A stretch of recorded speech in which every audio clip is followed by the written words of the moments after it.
Welcome to the Citystead, everyone. I am Josh, and today I'm going to show you around a little bit of the Citystead. As you can see, we have a half an acre, but we are in a city lot. There's houses all around us. In fact, you'll hear cars and dogs and all sorts of stuff going on. But our lot is actually kind of skinny, but really long. As you can see, it goes all the way up to the house way up there.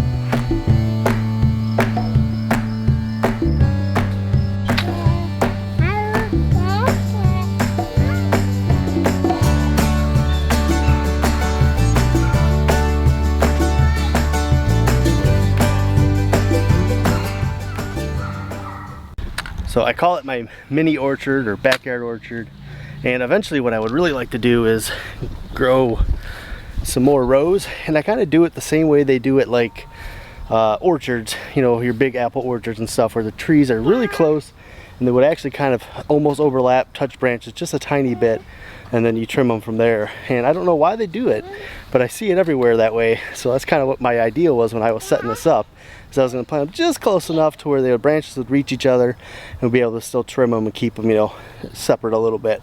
Now we are trying to learn to maximize and grow as much food as we can here, but as you can see, we have all this open space here that we haven't even tapped into yet for growing space. I mean, there's a lot of potential here when we start moving into it. But I want to show you first the main garden area, which is what's right behind us. So right now you guys are sitting at the very edge of the main garden area, and this is actually where we're going to start building outward and making a food forest type of area. Just a small one. We have a couple other little small areas that we've been working on, but this is going to be one of our big main areas. We got a couple trees over here, we got some fruit bushes, some comfrey, which is a mainstay when it comes to homesteading, and we're just going to keep building this out as we get resources to do it, mainly wood chips. Because there's something you should know about wood chips. They are either free or they're really expensive. Hey, you made it. If you look around the garden, you can see that we are huge fans of growing vertically and using cattle panel trellises. And I kind of came up with my own method of doing it, using two 8-foot panels, because it's easier for me to transport, and I have different ways that I can use these as not only a trellis but as a kind of a low tunnel over our raised garden bed here in the winter to help grow greens and other things further into the season. This right here is Tomato Alley. A couple cattle panels here that were used to help grow our tomatoes vertically upwise, and I just like to call it Tomato Alley because when it's all filled in, just tomatoes on both sides, and it's great. This is where we grow a lot of pineapple tomatoes because that is my favorite tomato. So I have kind of a mishmash style when it comes to gardening.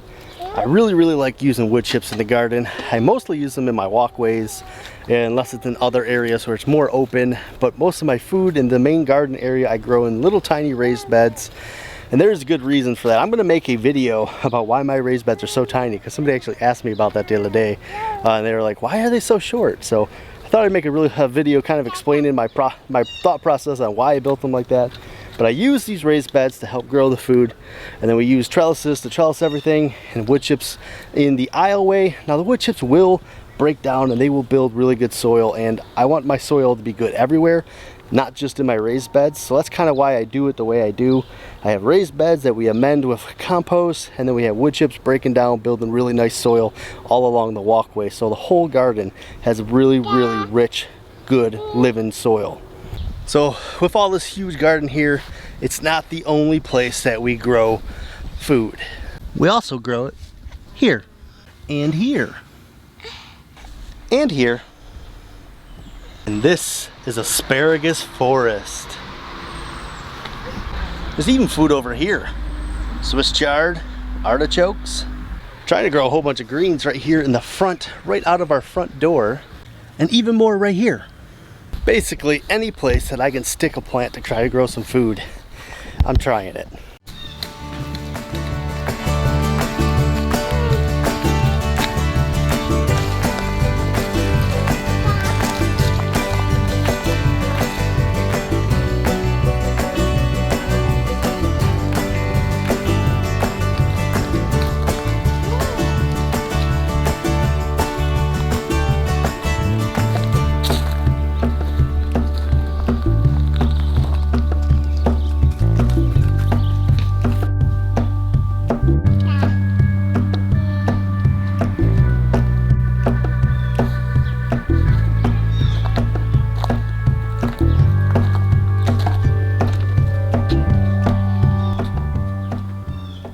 Here at the Citystead, one of my favorite kinds of methods for growing is hookah culture beds.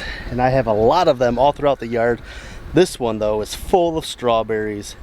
Beautiful, big, lush strawberries.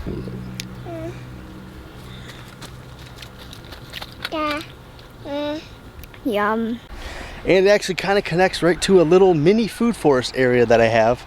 And it might be a little hard to see because there's a lot going on, but there is black raspberries in here. There is a jujube tree, and there are currants right here, and it leads back over to the grape teepee. Did I mention how much I like growing vertically? This is a grape teepee that I built for the kids, kind of like a little shady area for them to relax, read a book, you know, just hang out, maybe get a little shade. We're actually growing Arctic kiwis and grapes on this, and this is probably the most it's been full since we built it. It's starting to get in there. It's about 3 years old now, so you can see things are starting to really climb, get toward the top when they start producing. But this here has to be one of my absolute favorite things I've ever built here on my homestead. So you can see right here we have a little teepee tent type thing. We grow a bunch of beans on there. Obviously it's really early in the year, they haven't climbed up very high, but this thing is pretty cool. It's another one of those little features that I do. I try to grow things that are fun for the kids to kind of explore and crawl around and hang out in, you know, and that's one of them right there.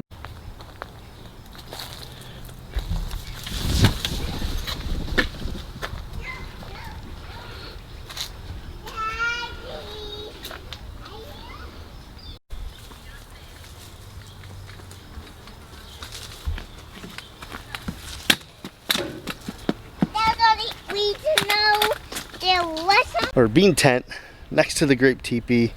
A lot of cool stuff going on in that little pocket over there in our food forest type area.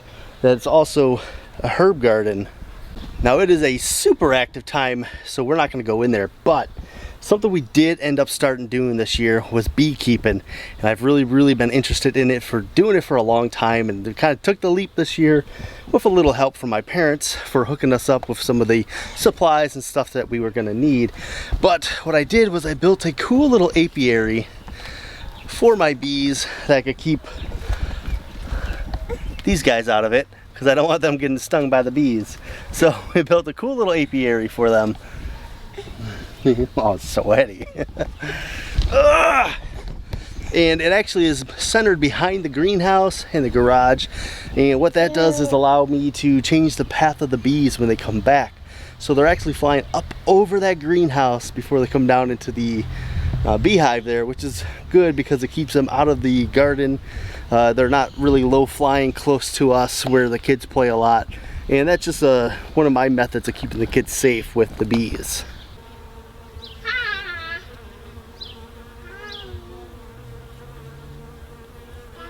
Something that's really important to do on your homestead is doing some composting, and these are actually Rubbermaid totes that I've made into composters. You kind of see right here, this one is just grass and newspaper clippings, and then this other one is food scraps and all sorts of just old compost as it's built up. So I will link videos for these.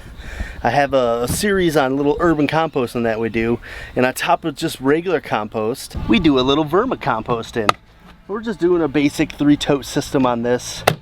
Really easy to do. Like I said, I got videos for all these composting that we're doing, and I'll link them for you so you can check them out. Maybe you can get some ideas for how you can do some composting on your urban homestead. So when it comes to fruit trees here on the homestead, I've garnered quite a collection. In fact, check out this video right here. You can see all the different trees we have.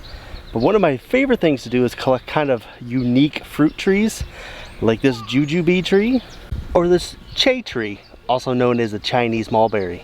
Or of course, one of my absolute favorite trees, the pawpaw. I've also been working on some Chicago hardy figs. Oh, and this quince tree also. And recently this year, we added a medlar tree. And if you guys didn't know, I'm trying to start an urban garlic farm. Hence why pretty much everywhere in my yard that we go, you can see some form of garlic growing somewhere. We're even trying to do some container gardening with our potatoes this year. And it might be the first year we actually get some potatoes. Oh, and look at over here. We're actually growing a ton of greens inside of our greenhouse, because that is how you maximize all of your space. Well, I hope you guys enjoyed that little tour around the Citystead and a bunch of the stuff we have going on here. This isn't collaboration video that we're doing with 3 other channels. There's 4 of us all together. Grow your groceries all the way across the pond. Natalie, my OG YouTube friend out in California at Hey It's a Good Life, always reppin', and Kira over at Homestead Dreamin', or as I will always know her, that everyday Kira. So they are amazing channels. I love everything that they do, and they have inspired me to continue growing on my urban lot because they are all urban homesteaders. So go check them out. I will put links all down below, and there will be a playlist. I'll put the playlist right there for you guys to see at the end of this video here.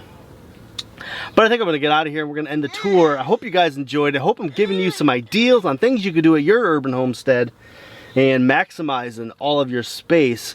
Oh, but before I go, let me put a little spoiler right here for something to look forward to, because we are starting a new project. We are spanning out a little bit further than just our Citystead. Well, we are about to do a thing. Stay tuned. Alright guys, remember, be bold and grow bold, and as always, I will see you in that very next video.